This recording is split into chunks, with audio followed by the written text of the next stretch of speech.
Hi all, welcome to part 12 module 6 computer networks. So we are continuing our discussion on TCP congestion control. So that we started in the previous part. So I request all of you to watch part 12 and then come to part 12, otherwise you can't follow. Right, so the dealing with the packet loss, we already seen how that congestion control, that congestion window management, some initial things we seen. That slow start phase is something mainly we covered, and now how it will behave in situation whenever there is a loss. The TCP entity at the sender side detects packet loss in two ways. So one way is retransition timeout. That is something that is known to everyone. As the timeout occurs, it will do retransmission. And how the timer is managed, the Jacobson algorithm, that also we see. Now another way is called a three duplicate acknowledgement. We will see this, and that will make this retransmission faster. So we call it as a fast retransition procedure. And whether it is due to timeout or three duplicate acknowledgement, once the packet loss is detected by TCP entity, it will modify the congestion window to deal with the congestion, because when there is congestion, you are not supposed to grow the window like exponentially or in an additive manner, and instead you have to decrease the size of the window, and you have to deal with the congestion by slowing down the data transition rate, right, along with the retransition of the lost packet. That also you have to do. So that procedure we will see. Fast retransmission. Let me explain you with an example. It will be clear for you before reading the theory. The concept is like when the sender starts sending something, the sender side TCP will start a timer, right? So normally the thing is that say the retransition timeout timer. As a timer expires, if the packet is not coming back, yeah, you will retransmit it. And typically, instead of sending a single packet, what you will do, you will send a window of packet. So for the time being, say the congestion window or the sender window, which is minimum of actual congestion window and the receiver window. Okay, so suppose the window is taken, will not cross the receiver window, like that we can assume. So the congestion window, let it be say some 8, so or some 4, okay, just for the sake of explanation, 4. So you are sending 4 of them, right, and you are waiting for the acknowledgement back. So you are expected to get the acknowledgement of the very first segment at this point, right? So on the way, if this is lost, you will not get the acknowledgement back, or the acknowledgement lost, many cases were there, so you will do the retransmission. Now that is fine, but we can think of a different scenario. So let me take the sequence number of this particular frame. Let it be some x, some value, so that the next one will be getting the sequence number x plus 1, and next one it will be x plus 2, and for the last one it will be x plus 3, right? So like that. So as x is lost, um, for when so the situation is like this: a particular segment with the sequence number x is lost, and the one with the sequence number x plus 1, even though I am giving like x plus 1, it is not like that. It is actually we are giving sequence number to each and every byte within a TCP. So what is the size of this segment? So this x plus this previous segment size, so like that it has to be updated, but you can assume it is say 1 byte, like that. Okay, as an example only. Now at the receiver side, what will happen? The receiver is supposed to send the acknowledgement message. Now, this one is lost, right? The first one is lost, but the other three were received at the receiver side. So, when the second one is received at the receiver side, the receiver will send the acknowledgement back. And tell me, what is the acknowledgement number for this one? The sequence number of the next expected segment, right? From the receiver point of view, what is expected by the receiver next? The particular segment with the sequence number x. But that is lost. So that the other one is reaching, say the one with the sequence number some x plus 1, whatever it is. But that the receiver don't know. Receiver is next expecting x only. But the receiver may be having facility to buffer the out of order packets. That is fine, it will buffer. But for the acknowledgement message, it will keep the acknowledgement number as x again.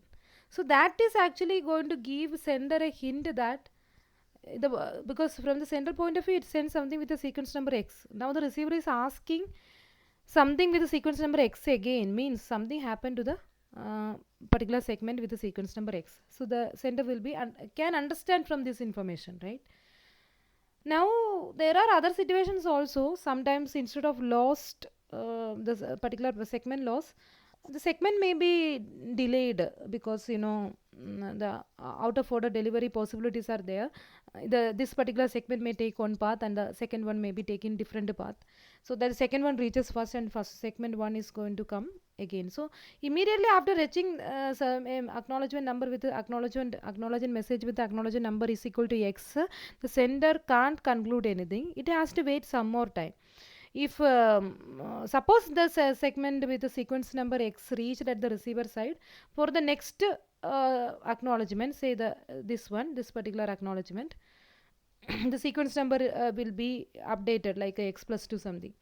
But again it is sending it with the sequence acknowledgement number X, means it still didn't reach the receiver side. Now for the fourth one also, when it is sent in the acknowledgement, that one also acknowledgement number is equal to X. So repeatedly some 3 could be a good value. You are getting 3 acknowledgement with the acknowledgement number XXX, means the particular segment with X is lost. So the sender can reach the conclusion that the particular packet segment with the sequence number X is lost, and it can conclude this before the timeout timer even, something like this. Again my figure is not so clear, let me erase. Right, so what I was trying to say is, assume that the timeout timer start at this point and suppose it is expiring at this point only. So the value will be a good value, but to picturize it I can draw like this.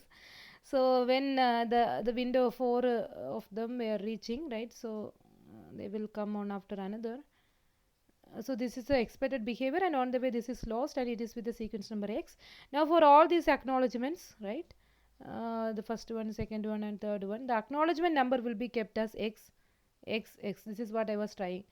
So this is 3 duplicate acknowledgement, we can say that. The problem is actually we are getting different acknowledgement for the subsequent packets only, but the acknowledgement number is duplicated, in the sense the receiver is trying to communicate back to the sender that I didn't receive the particular segment with the sequence number X again and again, but I got the remaining one. So acknowledgement is coming back, means the subsequent packets are actually received by the receiver. So the sender will understand that problem is there, congestion may be there, but it is not severe, but timeout is actually okay, so some severe situation. So before reaching the timeout, so very early this 3 duplicate acknowledgement can reach the sender side, and the sender can reach a conclusion that the segment with the X is lost, and it can retransmit that particular segment with the X to this. So that this is something called a fast retransmission. Typically, normally we are waiting till the timeout expires, but now we are able to do the retransmission before that. So that is why it's called fast retransmission, right? And this why this 3, because 1 is not enough, because it may reach out of order and all, so it has to wait for some the confirmation with more than 1 acknowledgement. So 3 is typically chosen as a good value. Maybe with experience and all, people choose this 3 duplicate acknowledgement as an indication for the packet loss before the timeout. Now to the one more level more, if actually there is congestion, what will happen? Actually there is severe congestion, even this acknowledgement messages also can't reach back the sender. So think about that situation, right? Now 3 duplicate acknowledgements are not even coming, and the timeout occurs, means congestion is severe. So 3 duplicate acknowledgement is actually indicating a less severe congestion scenario, and you can do the retransmission faster and you can settle out easily. But with this 3 duplicate acknowledgement concept, and you are going to retransmission timeout, and within the timeout you didn't get any acknowledgement even, the situation is very severe, and you can handle it under the category severe congestion. So both has to be dealt different, but initially people handled both the situation in the same way, because whether it is 3 duplicate acknowledgement or retransmission timeout, retransmission will be done, and the congestion window will also be modified, and the way window is modified is common for both. But later they worked out further, and they handled this duplicate acknowledgement and the retransition timer differently, because both of them has different interpretation, right? The congestion is severe in case of retransition timeout and less severe in case of through duplicate acknowledgement. So we have to handle them separately, so that will be a good algorithm. So actually we have two implementation of TCP Reno and TCP Tahoe and TCP Reno. And accordingly, I think the operating system names where it is being implemented first time, the TCP were named like this, and TCP Tahoe is actually handling both 3 duplicate acknowledgement and the retransition timeout in the same way, but Reno is a modified one where both are handled separately. We will see the difference.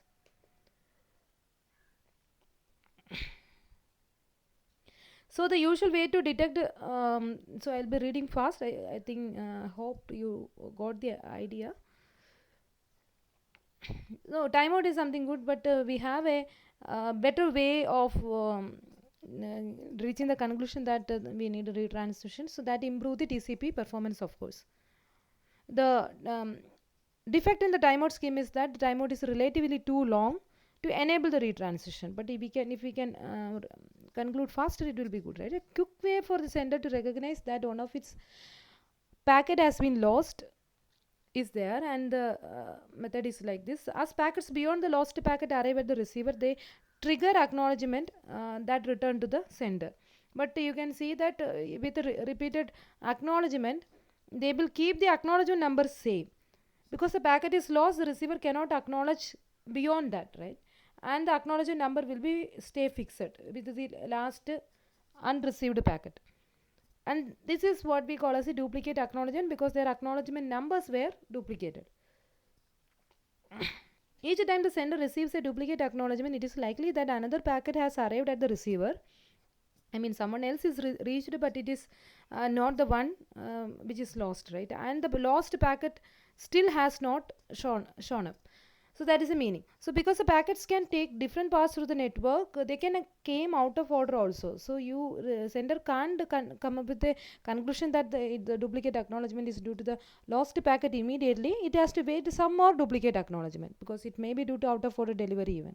So this will trigger the duplicate acknowledgement even though there is no packet lost, right? So however, this is uncommon in internet today, but still we have to take care of this. So TCP somewhat arbitrarily assumes 3 duplicate acknowledgements as an indication of the congestion, I mean packet loss, imply that a packet has been lost, and the identity of the lost packet can be inferred from the acknowledgement number, of course, and this packet can then be retransmitted faster right away before the timer expires. So that is what we call as fast retransmission technique in TCP. Yeah, this is called fast retransmission.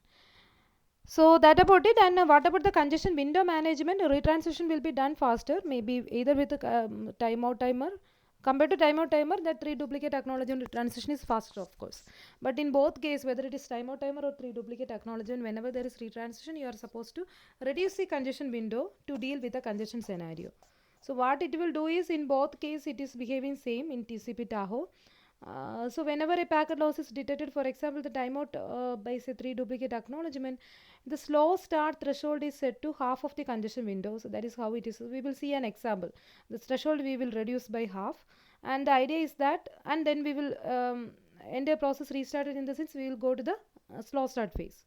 The idea is that the current window is too large because it causes a congestion, so we have to reduce it by half. So that is why the threshold will be set to half of the current congestion window. Half of the window which is used successfully at an earlier time is probably a better estimate of the congestion window that is close to the path.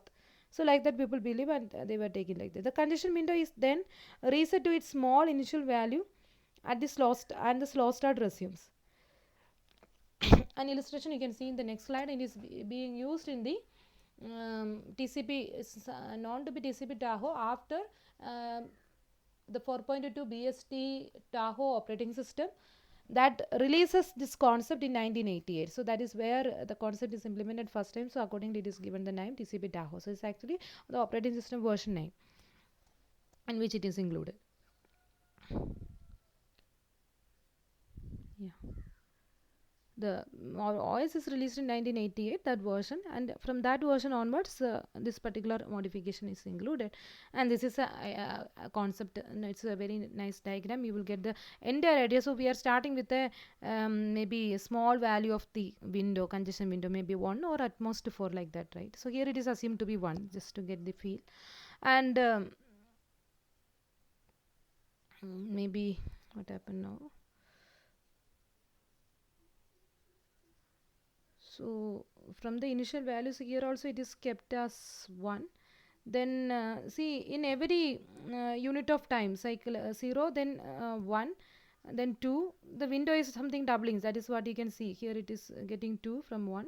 So here also it maintained that 1, and after say 3 unit of time it is doubled further.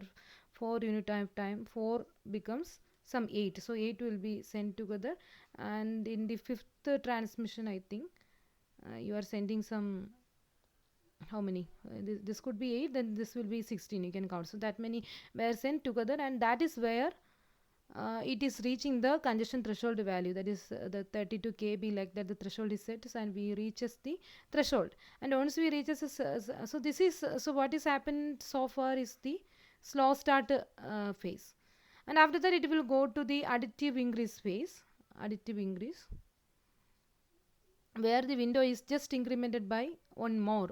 So that is being shown in every subsequent transmission.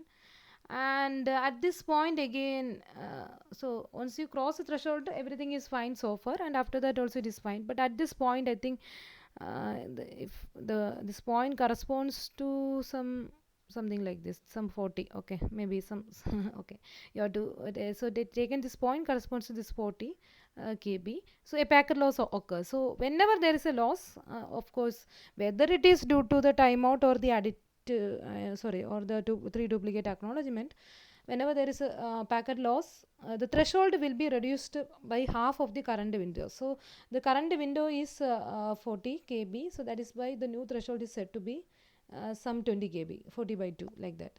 And you will go immediately to the slow start. Again you will start from that initial small value, right? And you will double, you will keep on here. Here I maybe in a 2 window, in first RTT they maintain the window as it is, and next RTT onwards they started doubling. And once you reach the 20, again you will go to the additive increase phase, this additive increase phase, and this is a slow start.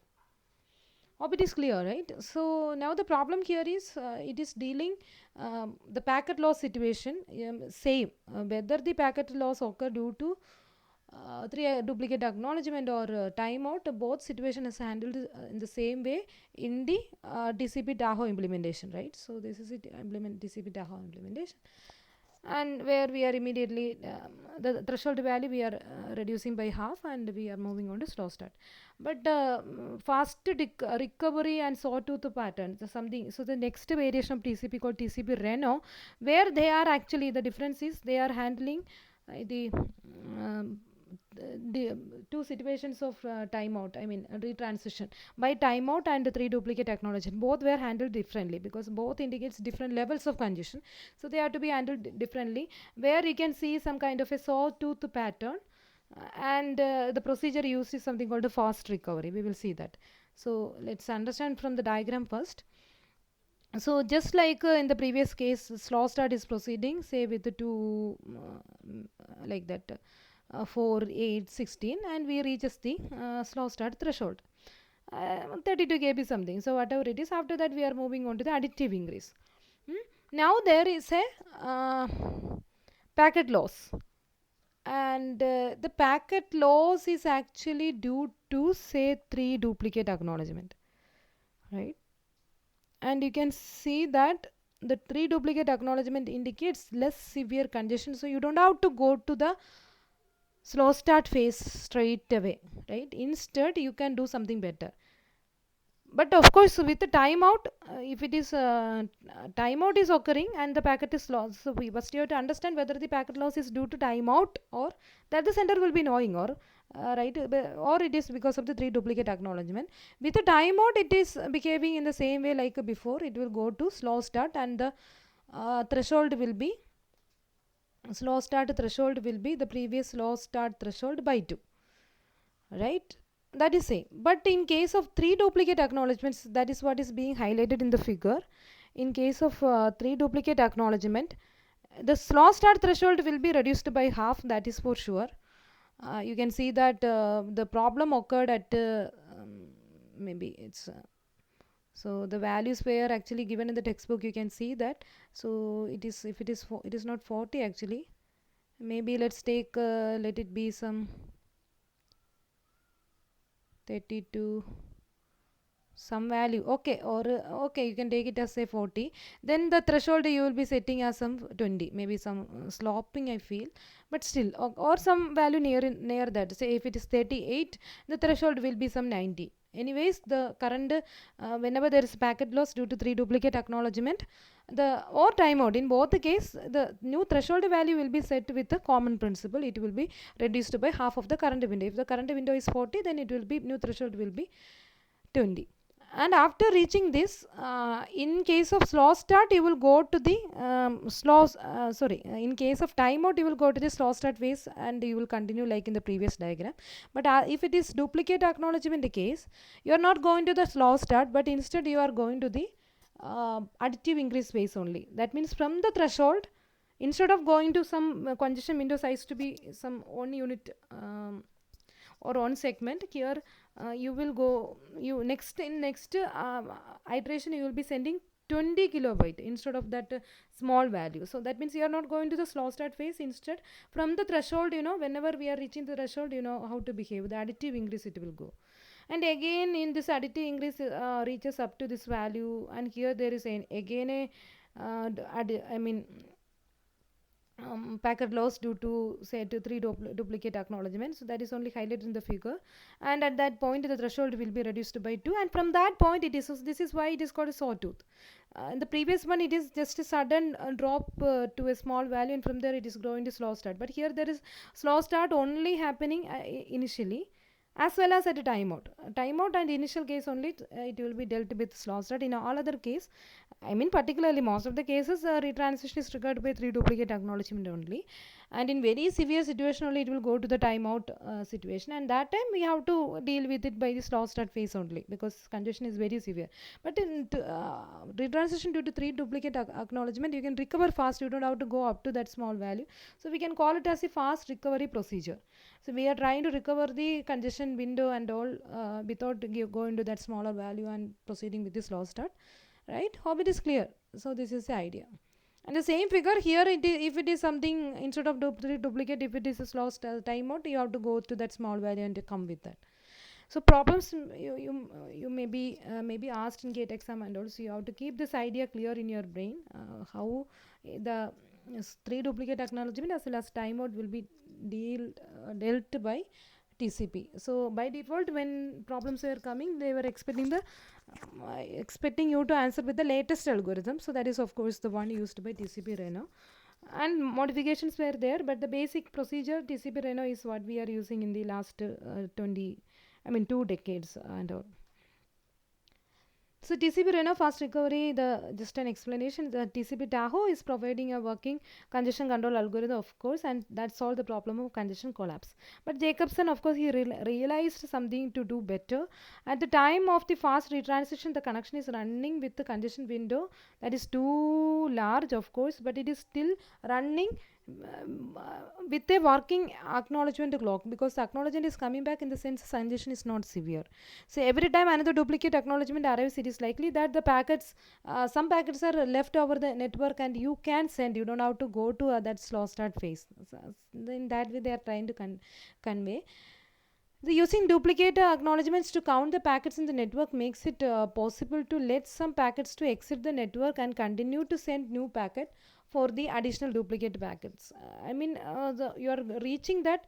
So in the previous figure, one thing you have to note down is, so this after the threshold, that growth is known to be additive increase, and this the threshold is getting half, and from that point you are moving on to additive increase. So this process is something known to be the multiplicative decrease, because you are reducing by half, multiplicative factor, right? That you are reducing by 2. dividing by 2. So that is why it is called a multiplicative decrease, and again you are moving on to additive increase. Again multiplicative decrease, additive increase. Whenever there is a problem with three duplicate acknowledgement, multiplicative decrease. So we call it as the AIMD algorithm also, additive increase multiplication. So this is a general algorithm of TCP. Right, so this is what we see. So a fast recovery is a heuristic that implements this behavior. So something we've seen already. So this here TCP avoids a slow start except when connection first started or timeout. During when the connection started, definitely it will start with the slow start only, and also with the timeout it will go to slow start.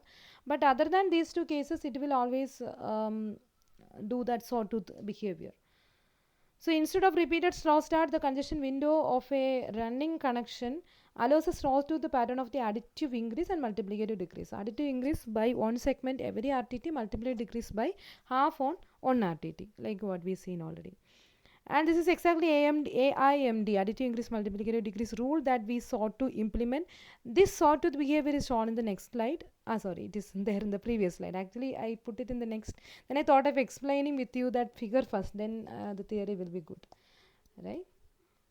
And is being produced by TCP Reno, named after the BSD Reno. Again, it's the name of the operating system where it is implemented first. And previously it was in 1988. Here it is on 1990 onwards, right? And the TCP Reno is essentially the TCP Tahoe plus fast recovery additionally added, like with that AIMD rule. And with this we will wind up with some improvements also. Let me brief here. The TCP Reno, with its mechanism for adjusting the congestion window, has formed the basis for the TCP congestion control for more than say last 2 decades. It's working nicely, and since mid 1990s onwards, several variations have emerged that follow the principle that have described, but use slight different control laws, and we don't have to go that much detail. The basic principle is something that we seen in TCP Reno only. And if you look at Linux operating system, you can see a variation of the TCP Reno called the cubic TCP implemented in Linux. As maybe just for your knowledge, I pointed them. And in Windows, you can see the another variation called the compound TCP. And there are improvements, like later on they added something called a selective acknowledgement. I explained you the concept before, which will add more reliability into the system instead of the cumulative acknowledgement. So cumulative acknowledgement for a set of things you are acknowledging together, but selective acknowledgement will help the receiver to identify selectively where the problem occur, and he can send that immediately. So that is another improvement. And one more thing, the explicit congestion notification, again this also we seen in congestion management session. And that also typically it is the IP layer mechanism. Now the TCP receive that explicit congestion notification by asking IP. So far TCP concluded that there is congestion by the assumption that packet loss is due to congestion, whether it is timeout or 3 duplicate acknowledgement, the packet loss occurs, and it is an indication of congestion, and accordingly TCP is having a self behavior. It is trying to control the congestion, but maybe due to some different reason also this error could happen, right? So if it is taking that explicit congestion notification also as an indication of congestion, it will be more good. So that is one improvement. So like that, many things were adding into the basic algorithm day by day. Okay, anyways, the TCP Reno algorithm which we seen last is the one that you have to understand clearly. Particularly if you are seeing any gate problems, you have to approach the problem with this TCP Reno concept in mind. Yes, thanks for watching. So we can wind up this TCP session with this. Maybe if time allows, we will see some problems. Otherwise, let's go to the further topic. In next half, we will be discussing next half of this module we will be discussing the application layer protocols in detail. Okay, thanks for watching.